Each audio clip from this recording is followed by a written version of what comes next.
Welcome to Nini's Way. Today we got brunch for the whole family and just in time for Easter or any day. The first step for me is to always get my meat cooking. I get my bacon in a flat pan because I feel like it cooks best this way. Get that on, cook that for about 15 minutes and start on my steak.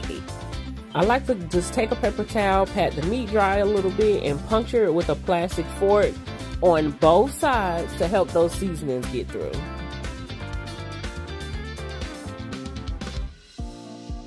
I actually forgot to show each seasoning. I'm going to show you a few of them, but the ones that I don't show will be listed down in the description. And don't forget to season both sides of your meat. You want that steak to be fully seasoned. Now here's where I feel like things get a little country. Take that bacon grease, don't throw it away, pour it in your pan. That's going to flavor your potatoes. Trust me on this, it's going to be delicious.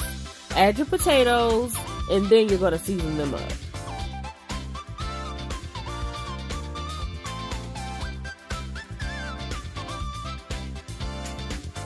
Now guys, don't make the mistake that I made. I always forget that this is not the best way to do my flipping for my potatoes to stay together.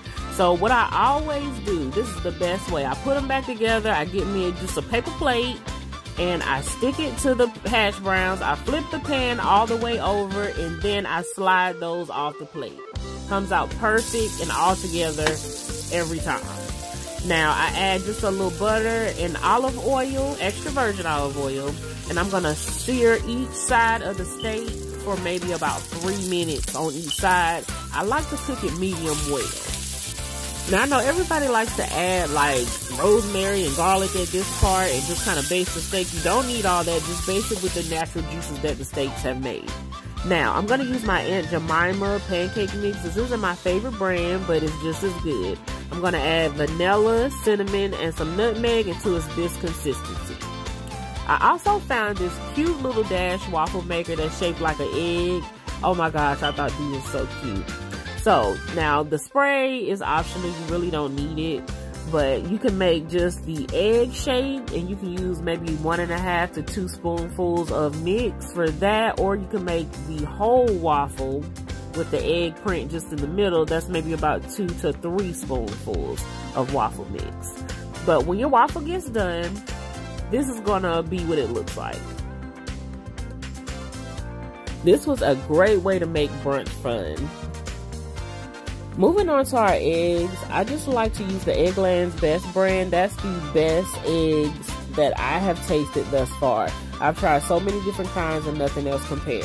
I just add about a tablespoon of heavy whipping cream and a little pepper.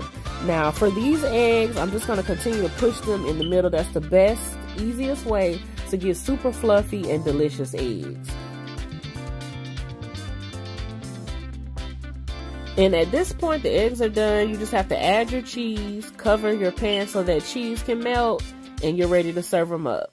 Now, I decided to make a few of the eggs green just to add a little pop of color to the meal and some maple syrup as well.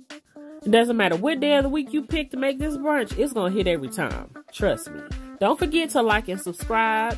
I'll catch you on the next video. Thanks for watching. Bye.